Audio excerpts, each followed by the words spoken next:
About 2 months ago, I said, oh yeah, all right, Tara, when are you going up? And she says, okay, Dad, I'll go up in a couple of months. Okay, how do I turn it on? There. This is my daughter, Tara.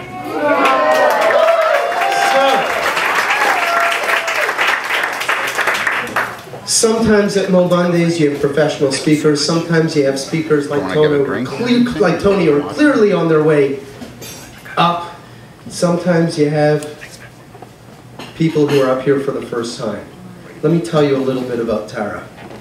By day, Tara is a perfectly demure, talented, beautiful jewelry designer. In fact, her and her sister have a company called Flashball Designs. They're in 20 stores across Canada. They've got a very busy Etsy shop. If those of you who know Etsy, you know what Etsy is? So very busy Etsy shop. That's what she does by day. By night, she's known by Tyrannosaurus Rex. She's the fastest, meanest animal on 8 wheels. She eats testosterone marinated biceps just for snacks. And she's here to tell you all about how roller derby has changed her life. Make way for Tyrannosaurus Rex!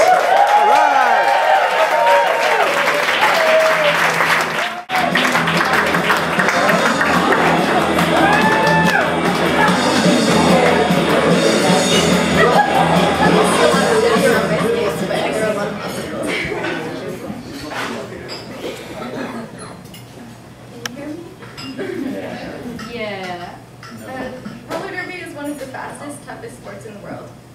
It's mainly a women's sport, and it's usually played by people who are bigger than me. Much bigger.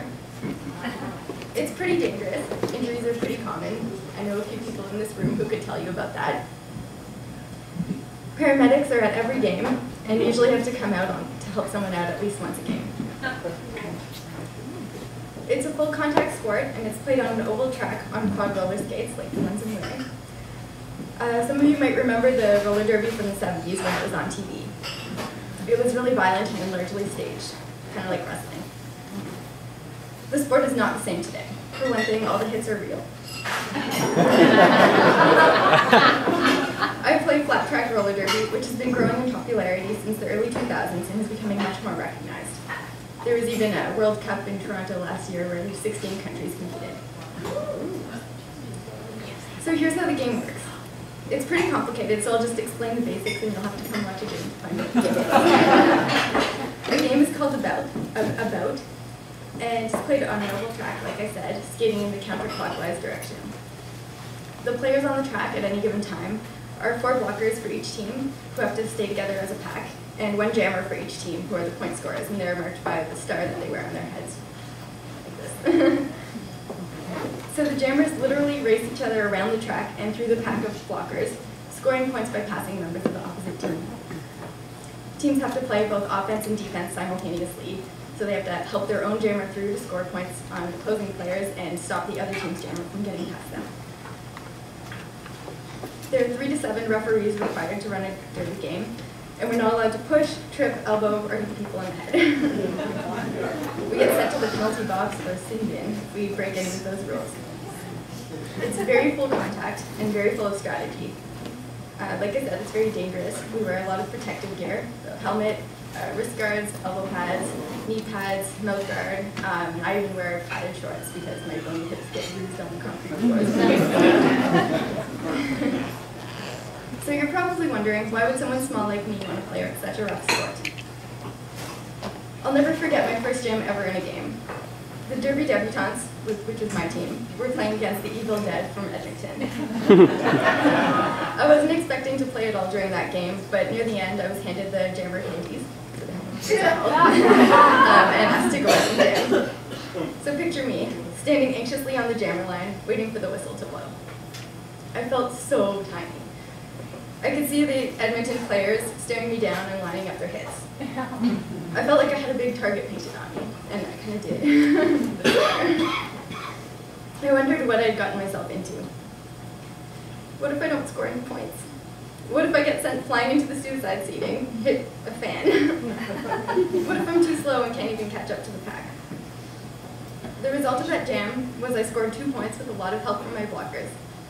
I did get knocked over a lot, but I kept going for the whole 2 minutes, which felt a lot longer at the time. And I think the fans were kind of impressed that I was still at it. We lost, but I felt so proud of myself. I didn't get hurt, I wasn't laughed at, and I even scored a couple points. I really liked that I could hold my own against much bigger, stronger, and more experienced skaters, and I like tapping into that competitive side of me. There's also kind of a performance aspect to roller derby. Players create their own derby name and a persona to go with it. Mine is Tyrannosaurus Rex because I'm so big and scary. Roller derby is the only sport I know of where amazing athletes compete in fishnets and even skirts. The outfits are pretty awesome. My home team, our uniforms are actually a one-piece leopard print bathing suit. Bout names and posters usually include some sort of a pun, and there's a very tongue-in-cheek spirit to it. So even though it's an intense and challenging sport, there's a really big element of fun. I love that. So some of you might have noticed on the way in, I'm also a twin. And I've always been the shy twin, which is apparently pretty common for the younger twin. My sister Courtney isn't exactly someone who seeks to be the center of attention either. When we're together and someone asks us both a question, I usually just let her answer for me. On trips, she's always the one who drives. When we try new things, I usually let her go first, because she came out first. So you may be wondering, why would someone small and shy like me want to be a jammer, the player that seems to get put in the spotlight in front of all the fans? People often ask me how I discovered roller derby. A few years ago, I was working in a jewelry store, which was pretty quiet, and also starting up a jewelry business with my sister Courtney. I didn't really interact with a lot of people on a daily basis, so I was kind of on the lookout for a new activity that would allow me to meet new people. Both my sister and I had trained in martial arts for about 10 years, and I'd always been into proving myself physically and trying things that were unexpected. So I was also kind of looking for a new challenge. Also, being a twin, I was always trying to differentiate myself from my sister.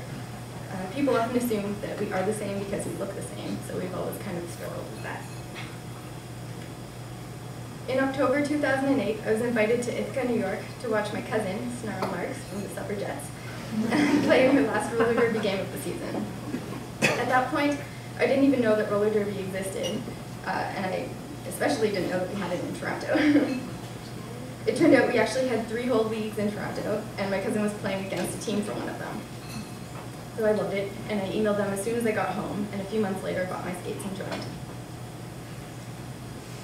It turned out the team I joined was pretty desperate for skaters, so I was thrown into jamming against strong opponents right away. I learned a lot about persistence, and I didn't give up. It's amazing what people can achieve when they have to. Learning to jam for me was kind of like finding survival instincts I didn't know I had. Everyone was hitting me, and I had to try and get past them again and again while still being hit, and learn to outrun them. And I wasn't fast when I started. I get super nervous before games, but as soon as I start skating, I remember how much I love it. I love the hitting, endurance, and the physical challenge. I love the thinking and strategy, and I love the atmosphere of the bouts. It's competitive, but everyone's really encouraging and friendly. There are some major challenges for me in this sport. One obvious one is my size. I'm the smallest derby girl I know. I only weigh about 97 pounds, so learning to stand my ground was pretty difficult. Being outweighed by mostly everyone. I'm getting stronger though, and I try to compensate with my quick. People watching often say that I bounce because I get up really quickly after falling. I do get knocked over a lot, but that doesn't necessarily make me less effective. It can be really frustrating for blockers to try and knock me over again and again, and I'm up and ready to skate by them in a second. I've also been working on my own hits, but I've found that positional blocking can be more effective, and you don't need to be big for that. You can just get in someone's way and I have to stay there, and they can get me points on me or hit my own teammates. For when I have to hit, I've been learning to use my body efficiently to knock people out of bounds even when they're bigger than me. And in those cases, I even have the element of surprise because they often don't expect me to be very strong. I'm prepared for it. Another challenge is that this is a very aggressive sport, and you might have noticed that I'm not a very aggressive person. I still sometimes get scolded by my teammates for apologizing after I hit someone. I've become a lot more confident and assertive, not only on the track, but also in other areas of my life. I've learned the value of being on a team. I didn't just meet new people when I joined. Now, many of my best friends are over teammates, and I've met so many amazing people through this sport. Some of my derby friends are even here tonight. If you want to wait.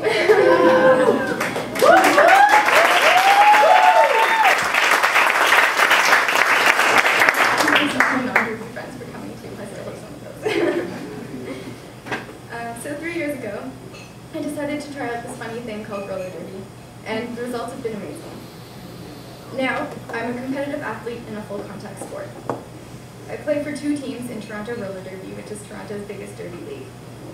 My home team that I recently got drafted to is the Gorgor Roller Girls, the leopard print team. And I also made it onto the B travel team, the Bay Street Cruisers, which is ranked 8th in Canada. I never would have predicted how much part of my life derby would become. Practice 2 to 3 times a week for 3 hours each time. And games are on Saturdays from February to September. Not every Saturday, but many of them. And lots of my weekends are dedicated to traveling for games or having teams come here to challenge us. Even take tonight, for example. Before I started derby, I would have never agreed to give a speech publicly in front of an audience like this, but here I am. I went out of my comfort zone and tried something new, and I'm overwhelmed with positive results. Hopefully I can inspire you to try something out of your comfort zone, or even give roller derby a try. If you want to come watch a game, you should look at TorontoRollerDerby.com and see the schedules. February 2nd! Yeah, the first game I'm playing in this season. It's the Bay Street Cruisers against Kalamazoo, and it's actually an exciting day for me because it's my 3rd anniversary of starting roller derby. All right.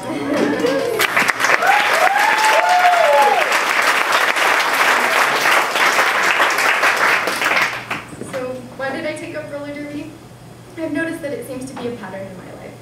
It's the same reason I worked as a tree planter, which is one of the hardest jobs in the world, and also why I spent another summer aerating lawns and sealing driveways. It's the same reason I've been training in martial arts for 12 years and attained the rank of 3rd degree black belt. I guess you might say that I feel like I've got something to prove. More than anything, I have something to prove to myself. That I can do it, that I can hold my own, that I'm strong enough.